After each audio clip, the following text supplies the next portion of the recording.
Latest updates ఎప్పటికప్పుడు పొందడానికి big TV WhatsApp channel follow అవ్వండి. లింక్ డిస్క్రిప్షన్ లో ఉంది. నిందితుల్ని ఏ విధంగా ట్రీట్ చేస్తారు?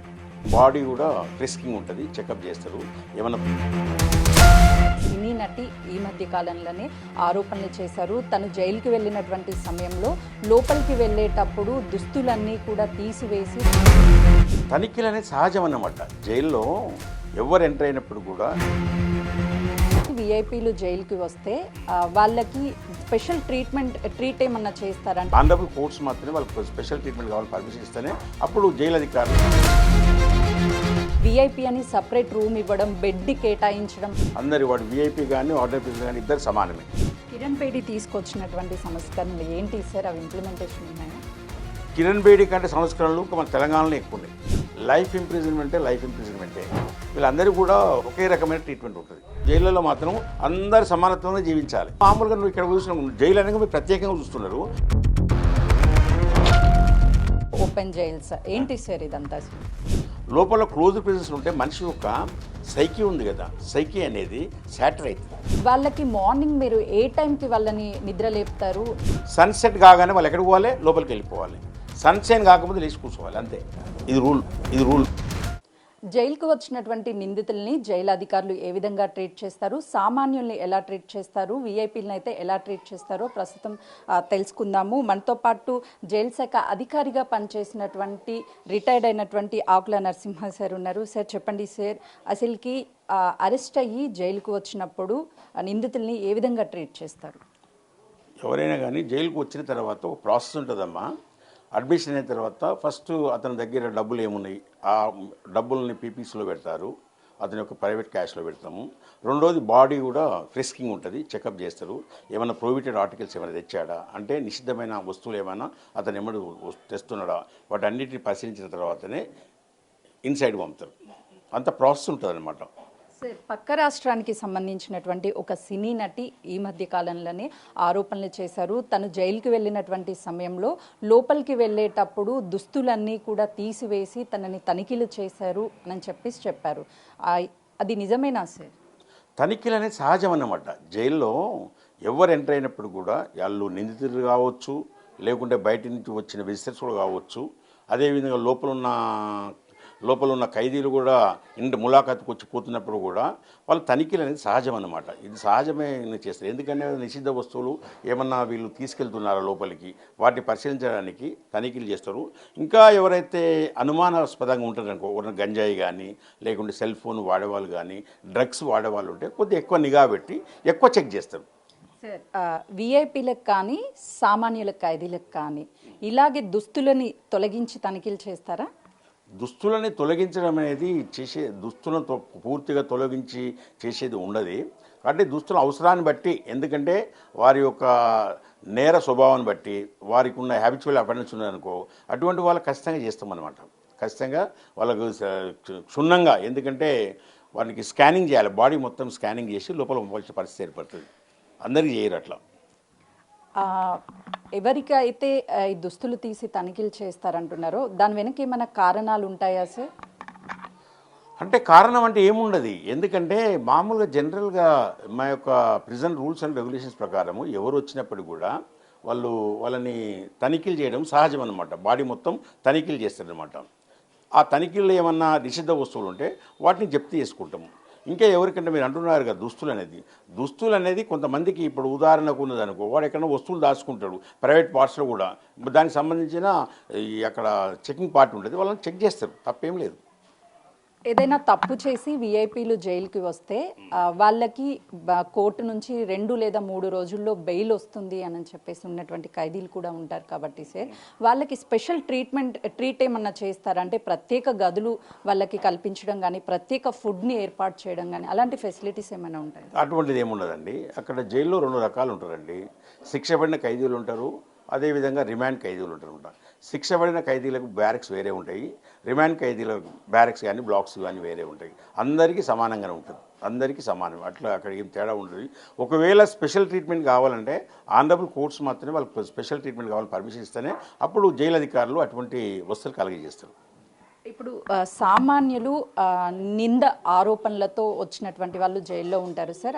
అదేవిధంగా విఐపీలు నింద ఆరోపణలతో వచ్చినటువంటి వాళ్ళు ఉంటారు. వాళ్ళిద్దరినీ కూడా ఒకే రూమ్లో ఉంచుతారా, లేదు అంటే విఐపీ అని సపరేట్ రూమ్ ఇవ్వడం, బెడ్ని కేటాయించడం అలా ఏమైనా చేస్తారు? లేదు, అటువంటిది ఏముండదండి. అందరి వాడు విఐపీ కానీ ఆర్డినరీ ప్రిజనర్ కానీ ఇద్దరు సమానమే. ఇప్పుడు మనం అంటాం కదా, ఒక సామెత ఉంది కదా, ఆర్టికల్ 14 ప్రకారం all are equal before the law. ప్రిజన్లో కూడా all are equal in prisons. ఏం తేడా ఉండదు. ఒకే బ్యారెక్లో పెడతారు వాళ్ళని. అంటే ఇప్పుడు రిమాండ్ ఖైదీలు ఉన్నారనుకోండి, ఉదాహరణకు ఎవరైనా ప్రముఖమైన రిమాండ్ ఖైదీలు వచ్చారనుకో, ఆయనకి సపరేట్ మంచం ఇచ్చి, సపరేటు బెడ్ ఇచ్చి, సపరేట్ రూమ్ ఏమి ఇయ్యరు. మామూలుగా ఆర్డినరీ ఖైదీలు ఎక్కడైతే ఉంటారో, రిమాండ్ ఖైదీలు ఉంటారో వాళ్ళతో పాటు కలిపేస్తారు. సార్, జైల్లో ఉన్నటువంటి వాళ్ళకి ఎలాంటి లైఫ్ ఉంటుంది, లైఫ్ స్టైల్ ఉంటుంది? మీన్స్ అంటే మార్నింగ్ బ్రేక్ఫాస్ట్ ఏం పెడతారు, మధ్యాహ్నం ఏముంటుంది, నైట్ ఏముంటుంది, టైమింగ్స్ ఏముంటాయి? బ్రేక్ఫాస్ట్ అనేది ఇప్పుడు దాన్ని బ్రేక్ఫాస్ట్ మాడిఫై చేసినాం. మేము ఉన్నప్పుడే ఆ బ్రేక్ఫాస్ట్ అనేది మాడిఫై చేసినాము. రోజుకు ఒక బ్రేక్ఫాస్ట్ ఉంటుంది అనమాట. ఇంతకుముందు బ్రేక్ఫాస్ట్ ఏంటంటే మార్నింగ్ కేవలము ఇది పులిహోర ఉండేది. ఇప్పుడు ఆ బ్రేక్ఫాస్ట్ని దోశ, అదేవిధంగా ఇడ్లీ, తర్వాత ఉప్మా, ఈ రకంగా ఒక 7 days బ్రేక్ఫాస్ట్ కూడా డిఫరెంట్గా మేము చేయడం జరిగింది మేము ఉన్నప్పుడే. ఇప్పుడు బ్రేక్ఫాస్ట్ అనేది రోజు ఒకే రకంగా మోనోటోనస్ ఉండదు, రకరకాల బ్రేక్ఫాస్ట్ ఇవ్వడం జరుగుతుంది. దానికి అనుబంధంగా కూడా మా అన్ని జైలు, సెంట్రల్ ప్రిజన్స్లో కానీ డిస్ట్రిక్ట్ ప్రిజన్స్లో కానీ ఒక రెస్టారెంట్స్ కూడా పెట్టడం జరిగింది. టైమింగ్స్ ఏముంటాయి సార్? బయటికి వెళ్ళినటువంటి టైం కావచ్చు లోపలికి? మార్నింగ్ వాళ్ళు ఉదయం లేచిన తర్వాత ఫస్ట్ మా రూల్స్ ప్రకారము వాళ్ళు మొత్తం సెన్సస్ చేసుకోవాలి. అదేవిధంగా వాళ్ళు ఇప్పుడు కాలకృత్యాలు తీసుకున్న తర్వాత టీ ఇవ్వడం జరుగుతుంది. తర్వాత బ్రేక్ఫాస్ట్ కూడా ఇస్తారు. ఆ తర్వాత ఓరి పనులు వాళ్ళు చేసుకోవాలి. ఓరంటే స్కూల్ పోయే వాళ్ళు స్కూల్కి వెళ్తారు, వర్క్ పోయే వాళ్ళు వర్క్కి వెళ్తారు, ఫ్యాక్టరీస్ పోయే వాళ్ళు ఫ్యాక్టరీకి వెళ్తారు, తర్వాత లైబ్రరీ పోయే వాళ్ళు లైబ్రరీకి పోతారు, తర్వాత యోగా చేసే వాళ్ళు కూడా యోగాకి వెళ్ళిపోతారు. సార్, జీవిత కారాగార శిక్ష అంటే ఏంటి, అసలు ఎన్ని సంవత్సరాలు ఉంటుంది? జీవిత కారాగార శిక్ష అంటే life imprisonment till the last breath అన్నట్టే. అది అంతే. ఎందుకంటే మనం క్యాలిక్యులేషన్స్ ప్రకారం మనం 20 years పెట్టుకున్న ప్రెజెంట్ మాన్యువల్ ప్రకారము అది కాదు. లైఫ్ ఇంప్రిజన్మెంట్ అనేది లాస్ట్ బ్రీత్ వరకు లైఫ్ ఇంప్రిజన్మెంట్ ఉంటుంది. కానీ ఇక్కడ రిఫార్మ్స్ అనేది వచ్చినాయి కదా, సంస్కరణల మూలంగా 10 సంవత్సరాలు అయింది, ఇంకా జైలు ఎందుకు, ఇతనికి ఇతను జైలుకు స్టేట్ గవర్నమెంట్కి బర్డెన్ అవుతాడు, వీని బయటికి పంపించి వాడిని సొంతంగా జీవించేటట్టు బాగుంటుందనే ఉద్దేశంతో ఏం చేస్తారంటే గవర్నర్ కానీ ఒక మెర్సీ ఇస్తారన్నమాట. వారి యొక్క సెంటెన్స్ని కమ్యూటేషన్ చేసి వాళ్ళు ఒక అకేషన్లో జనవరి 1st కానీ, తర్వాత 26 January కానీ, 15 August కానీ కొన్ని సందర్భాలలో కొన్ని గవర్నమెంట్ కొన్ని గైడ్లైన్స్ ఫ్రేమ్ చేసి స్పెషల్ రెమిషన్ ఇచ్చి వాళ్ళ ఇండ్లలో పంపుతారు. కిరణ్ బేడి తీసుకొచ్చినటువంటి సంస్కరణలు ఏంటి సార్? అవి ఇంప్లిమెంటేషన్ ఉన్నాయా? కిరణ్ బేడి కంటే సంస్కరణలు ఇంకా మన తెలంగాణలో ఎక్కువ ఉన్నాయి, చాలా ఎక్కువ ఉన్నాయి మన దగ్గర. ఇప్పుడు ఓపెన్ ఎయిర్ ప్రిజన్స్, ప్రతి జైలు కూడా ఒక ఓపెన్ ఎయిర్ ప్రిజన్ అటాచ్ అయింది మనకు. తర్వాత అక్కడ మరి ఎన్ని సంవత్సరాలకు స్పెషల్ రెమిజెస్ తెలియదు, కానీ ఇక్కడ ఎవ్రీ 1 year 2 years కూడా స్పెషల్ రెమిజ్ ఇచ్చి చాలామందికి ఇలా ఉపాధి అవకాశాలు కూడా కలగజేస్తున్నారు. మనం పెట్రోల్ బంకులు పెట్టిన తర్వాత రిలీజ్ అయిన ఖైదీలు కూడా భార్యాభర్తలు కూడా పెట్రోల్ బంకులు పనిచేస్తున్నారు. వాళ్ళందరూ చాలా సజావుగా, చాలా శాంతియుతంగా, చాలా వాళ్ళ జీవన విధానము సామాజిక కట్టుబాట్లకు అనుకూలంగా జీవిస్తున్నారు కూడా ఇక్కడ మన దగ్గర. ఖైదీలుగా ఉన్నటువంటి వాళ్ళకి మొబైల్ ఫోన్స్ ఇస్తారు జైల్లో అని చెప్పేసి అంటూ ఉంటారు, వాస్తవమేనా సార్? కాదు, మొబైల్ ఫోన్స్ అనేది లేదు, ఎక్కడ ఇవ్వరు. ఇక్కడ జైల్లో కూడా ఈ ఖైదీలకు కూడా మాట్లాడుకునే అవకాశం ఉంది. అక్కడ మాకు టెలిఫోన్ ఫెసిలిటీ ఇచ్చినాం వాళ్ళకు. వారానికి 2 సార్లు కానీ 3 సార్లు కానీ వారి యొక్క సందర్భాన్ని బట్టి, వారికి ఉన్న ప్రాబ్లం బట్టి అవకాశం ఇచ్చినాం. గవర్నమెంటే అవకాశం కలగజేసింది. మేము టెలిఫోన్ ఫెసిలిటీ అనేది వాళ్ళకు అందుబాటులో ఉన్నది. ఒక లాకప్లో ఎంతమందిని ఉంచుతారు సార్? అంటే ఏ కేటగిరీ వాళ్ళని ఉంచుతారు? అంటే ఓన్లీ విఐపికి సంబంధించినటువంటి వాళ్ళ లాకప్ సపరేట్స్ ఉండడము, కామన్ పబ్లిక్కి సపరేట్ ఉండడం ఏమన్నా ఉంటుందా? అది ఇప్పుడు ఒక సందర్భంలో అట్లా ఉండదండి. కోర్టు ఒకవేళ ఆనరబుల్ కోర్ట్స్ డైరెక్షన్ ఇచ్చి ఈయన స్పెషల్ క్లాస్ ప్రిజనర్ కింద ట్రీట్ చేయమన్నప్పుడు అప్పుడు అతనికి సపరేట్ బ్యారక్ ఇవ్వడం జరుగుతుంది. మిగిలిన వాళ్ళందరూ కూడా C class ప్రిజనర్సే, అందరూ ఒకే రకంగా ఉంటారు. ఇప్పుడు బ్యారెక్స్ అంటారు కదా మీరు, బ్యారెక్స్లో కానీ ఎట్లా ఉంటుందంటే కొన్ని బ్యారెక్స్ కానీ ఎట్లా ఉంటాయి, కొన్ని 20 మంది సామర్థ్యం ఉంటుంది, మరికొన్ని 50 వరకు ఉంటాయి, మరికొన్ని 75 వరకు ఉంటాయి. ఈ రకంగా ఉంటాయి, అన్నీ ఒకే రకంగా ఉండేవి అన్నమాట. కొన్ని సింగిల్ సెల్స్ కూడా ఉంటాయి అన్నమాట. కొన్ని సెల్స్లలో 3 వరకు పెట్టే అవకాశం ఉంటుంది, కొన్ని సెల్లో 20 మంది, కొన్ని బ్యారెక్స్లో 50 మంది, ఇంకా కొంత దాంట్లో 75 మంది, ఈ రకంగా ఉంటుంది ఫెసిలిటీ. నిందితులు ఎవరైతే ఉన్నారో వాళ్ళకి సంబంధించి అడ్వకేట్ని వీళ్ళు నిందితులు డైరెక్ట్గా మాట్లాడడం కానీ లేకపోతే ఫోన్లో కాంటాక్ట్ అయ్యే అవకాశం ఉంటుందా? మధ్యవర్తులు ఎవరైనా ఉంటారా సార్? ఉంటుందండి. వాళ్ళ బంధువులు కూడా మాట్లాడుకోవచ్చు కదా, వారానికి 2 సార్లు వచ్చి బంధువులు మాట్లాడుకోవచ్చు. అడ్వకేట్ కాబట్టి అడ్వకేట్కు ఎన్నిగా వెసులుబాటు ఉంది. అడ్వకేట్ జైలుకి వచ్చి ఆ యొక్క వకాలత్ పిటిషన్ తీసుకొచ్చి సంతకాలు తీసుకుంటాడు. అవన్నీ ఉంటాయి, అవకాశాలు ఉంటాయి, అవన్నీ ఉంటాయి. ములాఖత్ అంటే ఏంటి సార్? అసలు ఎలా చేస్తారు ములాఖత్ని? ములాఖత్ అంటే ఏముంది, అతను ఒక వస్తాడు. ఆ ములాఖత్ అంటే లోపల నిందితులు ఉన్నారనుకోండి, ఆయనకు కావాల్సిన బంధువులు వస్తారనుకోండి, ఆ బంధువులకు ముందు పిటిషన్ పెట్టుకుంటారు. పిటిషన్ పెట్టిన తర్వాత ఇప్పుడు ఆన్లైన్ కూడా ఉన్నది, మాకు ఆన్లైన్ ద్వారా కూడా వచ్చేసినాయి అనమాట. ఆన్లైన్లో కూడా స్లాట్స్ బుక్ చేసుకుంటారు. వచ్చి ఆ స్లాట్ ప్రకారం వాళ్ళ టైం ప్రకారం వస్తారు, టైం ప్రకారం మాట్లాడుకుని వెళ్ళిపోతారు ఆ కుటుంబ సభ్యులు. కారాగార శిక్షలో సెలవుల్ని కూడా లెక్కిస్తారు అని చెప్తారు, వాస్తవమేనా సార్? కారాగార శిక్షలో అట్లా ఇక్కడ 2 రకాలు ఉన్నాయి. సెలవులు అనేది 2 రకాలు ఉంటుందమ్మా. ఒకటి పెరోలు, రెండోది ఫర్లో. పెరోల్ అనేది గవర్నమెంట్ ఇస్తుంది. పెరోల్ వాడు ఒక 3 నెలలు బయట ఉన్నాడు అనుకో, అవుట్ పీరియడ్. అవుట్ పీరియడ్ అనేది ఇది శిక్షలో భాగం కాదు. వాడు ఆ 3 నెలలు కూడా ఇక్కడికి వచ్చి చేయాలి, కంప్లీట్ చేసుకోవాలి.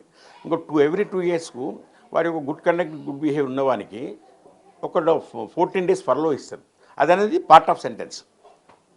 కారాగార శిక్షలో కూడా 7 సంవత్సరాలు కావచ్చు, 14 సంవత్సరాలు కావచ్చు, 20 సంవత్సరాలు, ఇలా ఎన్ని సంవత్సరాలైనా ఉండే అవకాశం ఉంటుంది అంటారు, వాస్తవమేనా సార్? అది ఎలా కేటగిరీ చేస్తారు? వాస్తవమేనమ్మా. ఇప్పుడు ఎట్లంటే, ఇప్పుడు మీరు చెప్తున్నారు కదా, లైఫ్ ఇంప్రిజన్మెంటే లైఫ్ ఇంప్రిజన్మెంటే, అది లాస్ట్ వరకే ఉండాలి. ఉదాహరణకు మీకు ఇప్పుడు బస్సు దగ్ధం కేసు ఒకటి తెలిసే ఉండాలి మీకు. చిలకలూరుపేట బస్సు దగ్ధం కేసు అయింది. ఆ నిందితులు ఈ రోజు వరకు జైల్లో ఉన్నారు. అది వే బ్యాక్ 92, 93 ఎప్పుడు అయింది. ఇప్పటివరకు వాళ్ళు అక్కడే ఉన్నారు. ఎందుకంటే వాళ్ళు చేసిన నేరం అనేది చాలా ఘోరమైన నేరం. వాళ్ళు బ్రతుకున్న వాళ్ళని వాళ్ళ మీద పెట్రోల్ పోసి తగలబెట్టి కాల్చి ఈ రోజు వరకు గవర్నమెంట్ కూడా వాళ్ళకి ఎటువంటి రెమిషన్ ఇస్తలేదు. వాళ్ళు లోపలనే ఉన్నారు. కొంతమంది ఉంటారు అక్కడక్కడ, దేశద్రోహులు కూడా ఉంటారు. వాళ్ళని కొందరు పంపరు బయటికి. నిందితులుగా ఆరోపణగా ఉండి ఇంకా కూడా బెయిల్ రానటువంటి వాళ్ళు చాలా మంది జైల్లో ఉంటారు సార్. వాళ్ళ చేత కూడా జైల్లో పని చేయిస్తారా? అసలు ఏ విధంగా ఉంటుంది వాళ్ళ లైఫ్ స్టైల్, ఏ విధంగా? ఇప్పుడు చెప్పాను కదా మా ముందే, శిక్ష పడిన ఖైదీలు, రిమాండ్ ఖైదీలు ఇద్దరు వేరు. వాళ్ళు సపరేట్ ఉంటారు. శిక్ష పడిన ఖైదీలు అంటే సిటీలు అంటాం మేము, కాన్విక్స్ అంటాము. వాళ్ళు సపరేట్ బ్యారక్స్ ఉంటాయి. వాళ్ళకి వర్క్ ఉంటుంది, వర్క్ కల్చర్ ఉంటుంది. మార్నింగ్ లేచిన తర్వాత అగ్రికల్చర్ చేసేవాడు అగ్రికల్చర్ చేస్తాడు, ఫ్యాక్టరీస్ పోయేవాళ్ళు ఫ్యాక్టరీస్ పోతారు, వంటలు వండేవాడు వంటలు వండుతాడు. రకరకాల పనులు ఉంటాయి అన్నమాట జైల్లో. మిస్సెల్నియస్ వర్క్స్ కూడా ఉంటాయి. ఇవన్నీ వాళ్ళు చేస్తారు. ఈ ఒక రిమాండ్ ఖైదీలు ఉన్నారు కదా, అండర్ బిజినెస్ ఉన్నారు కదా, ఇది వాళ్ళ కంపల్సరీ కాదు, వాళ్ళు ఇష్టపడి చేయవచ్చు, లేకుంటే లేదు. ఖైదీలు అసలు ఎన్ని రకాలు ఉంటారు సార్? వాళ్ళకి ఎలాంటి శిక్షలు ఉంటూ ఉంటాయి జైల్లో?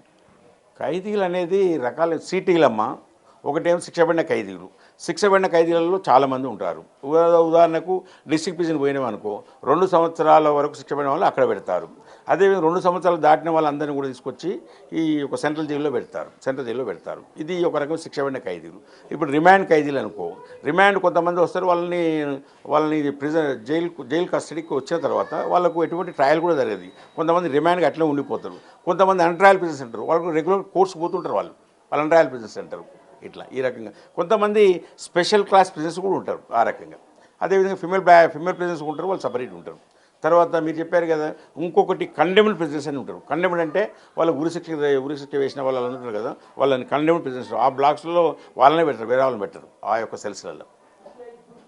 ఇందులో ఎవరిని ఎక్కువగా ఖైదీలుగా, అంటే నేరం ఎక్కువ చేసిన వాళ్ళుగా ట్రీట్ చేస్తూ ఉంటారు సార్? అంటే కేటగిరీస్ ఏదైతే జీవితకాల శిక్ష కావచ్చు, లేకపోతే చీటింగ్ కేసెస్ కావచ్చు, ఈ దొంగతనాలు ఇవన్నీ చేసిన వాళ్ళు ఇలా రకరకాలు ఉంటారమ్మా.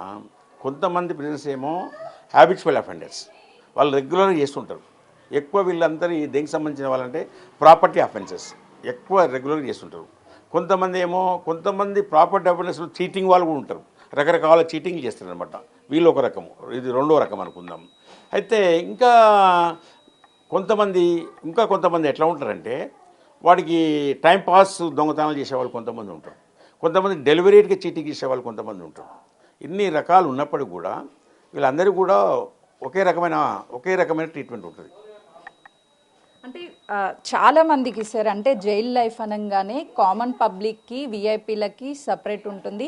విఐపీలకి బెడ్ ఒక్క రోజుకైనా సరే అరేంజ్ చేసి ఉంటుంది, నేల మీద పడుకోరు అంటారు, వాస్తవమే? కాదు. విఐపీ కానివ్వండి, అక్కడ గుర్తుపెట్టుకోండి, విఐపీ కానివ్వండి, తర్వాత ఆర్డినరీ బిజినెస్ కానివ్వండి, అందరికీ అక్కడ ఎట్లా ఉంటుందంటే సమాన అవకాశాలు, సమాన వసతులు, సమాన సౌకర్యాలే కలగజేస్తారు. మీకు unless until he gets the permission from the honorable court, then only you will be given such other facilities. Otherwise, he will be treated as normal citizen, normal prisoner of. అంటే ఫైనల్లీ సార్, అంటే food కావచ్చు లేకపోతే water కావచ్చు వీటన్నిటిని ప్రత్యేకంగా ఇస్తారు వీఐపీలకి, common public లాగా treat చేయరు అంటారు, ఏం చెప్తారు? లేదమ్మా, కామన్. అక్కడ ఏంటంటే మాకు కూడా అక్కడ ఇప్పుడు మీరు ఏమనుకుంటున్నారంటే వీఐపీ ప్రెసిడెన్స్ వచ్చినప్పుడు వీళ్ళకి చాలా ప్రత్యేకమైన వస్తువు కలగజేస్తారని ఒక ప్రజలలో అపోహ ఉంది. అది తప్పనమాట. వాళ్ళు కూడా కామన్ ప్రెసిడెంట్గా ఉంటాడు, వాళ్ళు కూడా పనులు చేసుకోవాలి. ఇప్పుడు లైబ్రరీ పోయిందనుకో, ఆ బుక్స్ ఎక్కడ పడితే అక్కడ పెట్టకూడదు, ఆ బుక్స్ కూడా క్రమపద్ధతులు పెట్టుకోవాలి. బుక్ తీసుకోవాలి, బుక్ కూడా చదువుకోవాలి, వెళ్ళిపోవాలి. ఆయన పరిసరాలు ఆయన క్లీన్ చేసుకోవాలి. అందరూ సమానమే. నీ సమానత్వము మన రాజ్యాంగంలో ఆర్టికల్ 14 రాసిరు కదా. సమానత్వం మాత్రం జైళ్ళలో మాత్రం అందరు సమానత్వంగా జీవించాలి.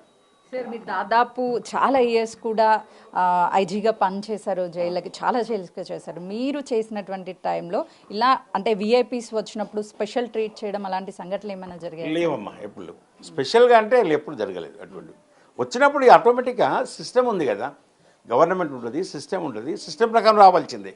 స్పెషల్ క్లాసు స్పెషల్ ఫోకస్ పెట్టి ఈ అధికారులు ఎవరు ఇవ్వరు. ఎందుకంటే అధికారులు కానీ కింది స్టాఫ్ కానీ మా దగ్గర కూడా నిరంతరమైన నిఘా ఉంటుంది అందరిపైన. ఇప్పుడు మీరు ఇంతకుముందు చెప్తున్నారు వైజాగ్ జైల్లో ఈ యొక్క గార్డింగ్ స్టాఫ్ను కూడా బాడీ ఫ్రిస్క్ చేస్తున్నట్ట, వాళ్ళు చెక్ చేస్తారు. ఇది కామన్, అన్ని జైళ్ళలో చేస్తారు. ఓన్లీ వైజాగ్ జైలు చేయరు, అన్ని జైళ్ళలో చేస్తారు. కామన్. అంటే ఎగ్జాక్ట్లీ సార్, కరెక్ట్ పాయింట్ చెప్పారు. ఏదైతే కస్తూరి చేసినటువంటి వ్యాఖ్యలు ఉన్నాయో, ఒక మహిళ అయ్యుండి తను డైరెక్ట్గానే చెప్పారు, నా దుస్తులన్నీ తొలగించి నన్ను తనిఖీ చేశారు జైల్లో, ఎవరికైనా సరే ఇలాంటి సిచ్యువేషన్ అన్నట్లుగా కూడా చెప్పారు. సో ఇప్పుడు వైజాగ్లో జరుగుతున్నటువంటి, వేరే స్టేట్లో జరుగుతున్నటువంటి ఇష్యూ కూడా లోపలికి వెళ్ళేటువంటి పోలీస్ వాళ్ళు ఎవరైతే ఉంటారో వాళ్ళని కూడా తనిఖీలు చేశారు అన్నారు. అది వాస్తవమైన మన దగ్గర కూడా జరుగుతుంది. తనిఖీలు అనేది కామన్ అమ్మా. ఇప్పుడు ఉదాహరణకు ఇక్కడే దుస్తులు అనేది తొలగించాడు, తనిఖీలు అనేది కామన్. ఇప్పుడు ఈవెన్ మీరు ఎయిర్పోర్ట్ పోయినప్పుడు మనం ఎట్లా చెక్ చేస్తారు? వాడు ముందు నిలబడమంటాడు, వెనక పోమ్మంటాడు, సైడ్కి ఉండమంటాడు, ఇటు ఉండమంటాడు, లోపల వస్తువులు అనేది ఇవ్వమంటాడు. ఇంకా డౌట్ వచ్చిందనుకో వాడు పక్కన నిలబడమంటాడు. వాడు ఫ్రిస్కింగ్ ఎక్కువ చేయాలనే ఉద్దేశంతో. ఇక్కడ కూడా అంతే, ఎవరిపైన డౌట్ ఉందనుకో వాళ్ళపైన మాకు డౌట్ చేస్తాము. ఈవెన్ బయట నుంచి వచ్చిన పబ్లిక్ కూడా జైలు విజిట్కి వస్తారు, వాళ్ళని కూడా చెకప్ చేసే లోపల పంపుతారు. ఒకవేళ వీఐపీస్ కావచ్చు, నాయకులు కావచ్చు, వీళ్ళంతా కూడా అక్కడ పెట్టే ఫుడ్ కావచ్చు, వాటర్ కావచ్చు, ఇవన్నీ మేము తాగలేము, తినము అని చెప్పేసి అలానే ఉంటే సిచ్యువేషన్ ఏంటి? ఉండదు, అలవాటు కావాల్సింది. అక్కడ ఏముండదు. ఫుడ్ కూడా మా నార్మల్ ఫుడ్డే కదా, మామూలుగా రైతులు పండించిన బియ్యమేనా. ఇప్పుడు ఆయన ఇంట్లో తిన్నా కానీ అదే బియ్యం కదా తినేది. రైతులు ఇప్పుడు మీకు జైల్లో ఇంతకుముందు అంటే మేము 2016లో, నేను 2014 స్టేట్ బైఫర్కేషన్ తర్వాత ఇక్కడికి వచ్చాను. అంతకుముందు ఇదేముండే సన్నబియ్యం లేదు మన దగ్గర. మేము వచ్చిన తర్వాత అప్పుడున్న అధికారులని మంత్రులని సంప్రదించి ఇక్కడ ఇప్పుడు జైల్లో కూడా సన్నబియ్యం పెట్టాము. ఇప్పుడు ఆయన ఇంట్లో కూడా ఎవరైనా సన్నబియ్యమే తినేది, సన్నబియ్యం ఫుడ్డే ఉన్నది. దొడ్డు బియ్యం అయితే ఇస్తలేము. ఇప్పుడు మళ్ళీ లోపల ఇంకేదైనా కావాలంటే ఎవరైనా ఆర్డర్ ప్రిజనర్ కానీ స్పెషల్ క్లాస్ ప్రిజనర్ కానీ ఇంకేదైనా కావాలనుకుంటే రెస్టారెంట్స్ ఉన్నాయి, అక్కడి నుంచి తెచ్చుకుంటారు. సార్, ఫైనల్లీ సార్, ఇప్పుడు ఎవరైతే అక్కడ జైలుకి వచ్చినటువంటి వాళ్ళు ఉంటారో వాళ్ళంతా కూడా నిందితులు ఉంటారు, అదేవిధంగా కేసు కన్ఫర్మేషన్ అయ్యే శిక్ష పడిన ఖైదీలు కూడా ఉంటారు. సో అందరికీ కూడా యూనిఫామ్ ఇస్తారా? ఈ ఖైదీ నెంబర్ అనేది కేటాయిస్తారా? ఇప్పుడు సిటీలకు వాళ్ళకు వీళ్ళు కలవరమ్మా. సిటీలకు సిటీ నెంబర్ ఉంటుంది, యూటీలకు యూటీ నెంబర్ ఉంటుంది. ఇది కామన్. ఇప్పుడు నెంబర్ అనేది పెట్టుకోవాలి. ఇప్పుడు క్లాస్ రూమ్ అనుకో అమ్మ, నువ్వు క్లాస్ రూమ్లో 40 మంది స్టూడెంట్స్ ఉన్నారు. నెంబర్ 1, నెంబర్ 2, నెంబర్ 3 అని ఎట్లా ఉంటాయో ఇక్కడ వాళ్ళకు మనము మెజర్మెంట్ చేసుకోవడానికి మనకు అనుకోగా ఉండడానికి దాని ప్రతి ఒక్కరికి నెంబర్ ఉంటుంది. ఇప్పుడు మామూలుగా నువ్వు ఇక్కడ చూసిన జైలు అనేది మీరు ప్రత్యేకంగా చూస్తున్నారు. క్లాస్ రూమ్లో మీకు నెంబర్ ఉంటాయా లేవు? Rule numbers. ఎగ్జామ్ రాసిన పోతే ఆల్రెడీ నెంబర్ ఉంటుందా ఉండదా? ఉంటుంది. అదేవిధంగా నువ్వు ఫ్లైట్ ఎక్కుతున్నప్పుడు నెంబర్ ఉంటుందా ఉండదా? ఈ జైల్లో కూడా అదే నెంబరు. అది కామన్, ఎవరికైనా నెంబర్ ఉంటుంది. సార్, ఈ మధ్య కాలంలో వినిపిస్తుంది ఎక్కువగా ఓపెన్ జైల్స్. ఏంటి సార్ ఇదంతా? ఓపెన్ జైల్స్ అనేది ఎట్లా ఉంటుందమ్మా? ఓపెన్ జైల్స్ అనేది ఇప్పుడు మనకు తెలంగాణ కానీ ఆంధ్ర కానీ ప్రతి డిస్ట్రిక్ట్ జైలుకు ఓపెన్ ఎయిర్ జైలు ఒకటి అటాచ్ అయింది. ఓపెన్ ఎయిర్ ప్రిజన్స్ ఎక్కువ డెవలప్ చేయాలని. దాని ద్వారా ఏమైందంటే లోపల క్లోజ్డ్ ప్రిజన్స్ ఉంటే మనిషి యొక్క సైకి ఉంది కదా, సైకి అనేది శాటర్ అవుతుంది. వాడు ఫ్రస్ట్రేషన్ అవుతాడు, డిప్రెషన్ అవుతాడు. ఈ యొక్క శిక్షపడిన ఖైదీలు, ఈ లైఫర్స్ కానీ లాంగ్ టర్మ్ ప్రిజనర్స్ వాళ్ళందరికీ వాళ్ళ గుడ్ కండక్ట్, గుడ్ బిహేవియర్ ఉన్న వాళ్ళని తీసుకొని మేము ఓపెన్ ఎయిర్ ప్రిజన్స్ని తీసుకొని వాళ్ళ ద్వారా ఎక్కువ పని చేపిస్తాం. ఎందుకంటే వ్యవసాయ ఉత్పత్తులు కానీ, పారిశ్రామిక ఉత్పత్తులు కానీ, ఇంకా ఏమన్నా ఉంటే అదనంగా వాళ్ళతో ఎక్కువ పని చేపిస్తుంది అనమాట. వాళ్ళు డే అండ్ నైట్ కూడా మనకు అవైలబుల్ ఉంటారు. వాళ్ళ నైట్లో కూడా బయట తీసి పని చేపించవచ్చు. ఎందుకంటే వాళ్ళు పారిపోయే స్కోప్ తక్కువ ఉంటుంది వాళ్ళకు. ఎందుకంటే ఆల్మోస్ట్ వాళ్ళు దాదాపు అబౌట్ టు రిలీజ్ అనమాట. అటువంటి వాళ్ళు బయట తీసుకొచ్చి పెడతాం అనమాట. వాళ్ళే మార్కెట్ కూడా చేస్తారు మా దగ్గర. ఇందాక మీరు చెప్పినట్లుగా కారాగార శిక్షలో కూడా 7 సంవత్సరాలు కావచ్చు, 14 సంవత్సరాలు కావచ్చు, వాళ్ళ గుడ్ బిహేవియర్ని బట్టి శిక్ష తగ్గే అవకాశం ఉంటుంది అని చెప్పారు సార్. అంటే ఎలా క్యాలిక్యులేట్ చేస్తారు వాళ్ళ క్యారెక్టర్ని, గుడ్ ఆర్ బ్యాడ్ అని? ఇప్పుడు ఎవ్రీడే మెజర్మెంట్ ఉంటుంది. ఇప్పుడు వాడికి ఏదైనా ప్రిజెంట్ పనిష్మెంట్ ఉంటుందమ్మా లోపల. వాడు ఎవరైనా కొట్టిండు అనుకో, ఎవరైనా కొట్టిండు, తిట్టిండు, వాడి ఒక బ్యారెక్ ఇచ్చిపెట్టి ఇంకో బ్యారెక్ వెళ్ళిపోయింది అనుకో, అక్కడున్న సంబంధించిన జైలర్ కానీ డిప్యూటీ జైలర్ రిపోర్ట్ రాస్తారు. వీడి యొక్క బిహేవియర్ బాగలేదు, పదే బ్యారెక్లు మారుస్తున్నాడు, అదేవిధంగా ఒక అబ్బాయితో కొట్లాడుకుని వాని మీద రిపోర్ట్ ఉంటుంది. రిపోర్ట్ ఉన్న తర్వాత ఆటోమేటిక్ ఏమవుతుంది, వాని యొక్క గుడ్ కండక్ట్ అనేది తగ్గిపోతుంటుంది. ఎవరైతే మంచిగా గుడ్ కండక్ట్ మెయింటైన్ చేసి వాడు మన యొక్క ప్రిజన్ రూల్స్ అండ్ రెగ్యులేషన్స్, అధికారులకు తోటి ఖైదీలతోని వాళ్ళు ప్రొడక్షన్లో కూడా బాగా పనిచేస్తున్నాడు, వ్యవసాయ ఉత్పత్తులు బాగా ప్రముఖమైన పాత్ర వహిస్తున్నట్టు అటువంటి వాళ్ళని గుడ్ కండక్ట్ని తీసుకొస్తాం. ఈ బ్యాడ్ కండక్ట్ ఎవరు వస్తారంటే ఈ రూల్స్ అతిక్రమిస్తారు. రూల్స్ ఎట్లా అతిక్రమిస్తాడు, వాడు ఒక పని చెప్పినాడు, ఆ పని చేయకుండా ఇంకో పని దగ్గర పోయినా అనుకో, వాడు డివియేట్ అవుతున్నట్టు. అట్లా దాని బేస్ మీద జైల్లో వందలాది మంది ఖైదీలు ఉంటారు సార్, డిఫరెంట్ ఖైదీస్ ఉంటారు. వాళ్ళకి మార్నింగ్ మీరు ఏ టైంకి వాళ్ళని నిద్ర లేపుతారు, నైట్ మళ్ళీ జైలుకి లోపలికి ఏ టైంకి వెళ్తారు? ఇది 2 రకాలు ఉంటుందమ్మా.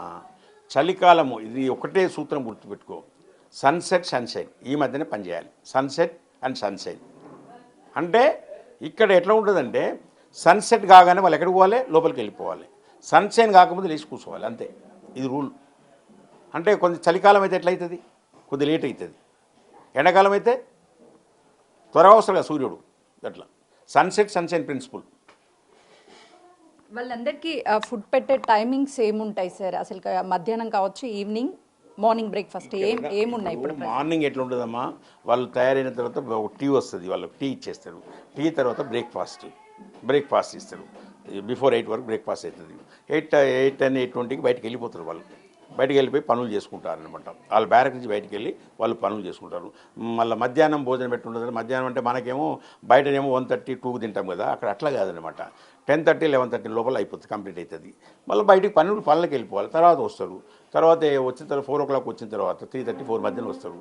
వచ్చిన తర్వాత వాళ్ళకి ఏం చేస్తారంటే అగైన్ ఇమీడియట్గా డిన్నర్ ఇవ్వడం జరుగుతుంది. డిన్నర్ అయిపోతుంది. డిన్నర్ 4:30 కంప్లీట్ అయిపోతుంది అందరికీ. మళ్ళీ 5:30 వరకు లోపలికి వెళ్ళిపోవాల్సింది. జైల్లో చాలా మంది ఉంటారు. ఒక్కొక్క దాంట్లో 20 మంది ఉండొచ్చు, 30 మంది ఉన్నట్టు మీరు చెప్పినట్లుగా బ్యారెట్లో. సో ఆ కౌంటింగ్ అనేది ఏ రోజుకి ఆ రోజు తగ్గిందా, పెరిగిందా చెక్ చేసుకుంటూ ఉంటారా సార్? మార్నింగ్ లేచిన దగ్గర నుంచి సాయంత్రం వరకు అది చాలా అదే కావాలి కదా. ఇప్పుడు మా జైల్లో 1000 మంది ఉన్నారమ్మా. 1000 మంది ఉన్నారని ఒకటే చెప్తే నమ్మరు. ఇప్పుడు అందులో దాదాపు ఒక 50 బ్యారెక్స్ ఉన్నాయి అనుకోండి, ఒక 30 సెల్స్ ఉన్నాయి. ఇవన్నీ కూడా ప్రతిదానికి కూడా సంబంధించిన అధికారులు ఉంటారు అక్కడ. అధికారులు దీన్ని 3 సార్లు కౌంటింగ్ చేస్తారు. 3 సార్లు కౌంటింగ్. మిడ్ డే సెన్సస్ అని ఉంటుంది, తర్వాత అన్లాకింగ్ సెన్సస్ ఉంటుంది, లాకప్ సెన్సస్ 3 సార్లు చేస్తారు. కన్ఫర్మ్ చేసుకున్నా కానీ బయటికి వెళ్ళాలి. అప్పుడు ఒక్కరు తక్కువ వెళ్ళడానికి వీల్లేదు.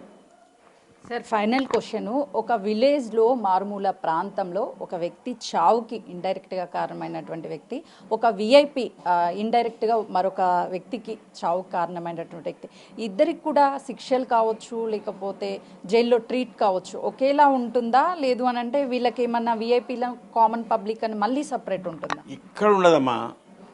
మనకు కోర్టు ఇంటర్ఫియర్ అయ్యి ఈయనకు స్పెషల్ పర్మిషన్ వాళ్ళు ఇస్తేనే ఉంటుంది. కానీ జైల్లో మాత్రము జైల్స్ రూల్స్ రెగ్యులేషన్స్, జైల్ అడ్మినిస్ట్రేషన్కు సంబంధించి ఎటువంటి ఎవరికి స్పెషల్ ప్రొవిజన్ ఉండదు. అతనైనా ఇప్పుడు మీరు అన్నారు కదా విలేజ్ రిమోట్ ఏరియాలో ఉన్నవాడు అతనే, అర్బన్లో ఉన్నవాడికి కూడా సేమ్ శిక్షలు ఉంటాయి, ఆ పనిష్మెంట్. అయితే చూస్తున్నాం కదా, ఎవరైనా సరే నేర ఆరోపణలో జైలుకు వెళ్ళినా, లేదు అంటే నేరం చేసినట్లు కన్ఫర్మేషన్ అయ్యి జైలుకు వెళ్ళినా కూడా వాళ్ళకి సంబంధించి కొంత మేరకు ఏదైతే అక్కడ చేయాల్సినటువంటి పనులు కావచ్చు వీటన్నిటిలో డిఫరెన్స్ ఉంటుంది, కానీ వాళ్ళకి ఇచ్చేటువంటి ట్రీట్ అయితే మాత్రం కామన్గానే ఉంటుంది అని చెప్తున్నారు. అది విఐపి అయినా సాధారణ వ్యక్తి అయినా సరే జైల్లో ఉన్నటువంటి అన్ని రూల్స్ని పాటించాల్సి ఉంది. లోపలికి వెళ్ళేటప్పుడు ప్రతి ఒక్కరిని కూడా తనిఖీలు చేసి లోపలికి పంపిస్తాము, వాళ్ళని చూడడానికి వచ్చినటువంటి వ్యక్తులను కూడా తనిఖీలు చేస్తాము అని చెప్తున్నారు. ఒకవేళ వాళ్ళకి ఏదైనా సరే స్పెషల్ గదులు కావాలి, లేదు అని అంటే స్పెషల్ ఫుడ్ కావాలి అంటే కోర్టు నుంచి వాళ్ళు తీసుకొచ్చుకుంటే మాత్రమే వాళ్ళకి ఫెసిలిటీ ఉంటుంది. కాబట్టి జైలు అధికారులకి వాళ్ళని స్పెషల్గా ట్రీట్ చేయడానికి ఎలాంటి అధికారాలు ఉండవు అని చెప్తున్నారు. ఏదైతే జైలుకి సంబంధించినటువంటి ఐజీగా గత చాలా సంవత్సరాలు పనిచేసి ప్రస్తుతం రిటైర్డ్ అయినటువంటి ఐజీ ఆకుల నరసింహ. కెమెరామెన్ శ్రీనుతో Sujatha, Hyderabad. For more videos like this, subscribe Big TV channel.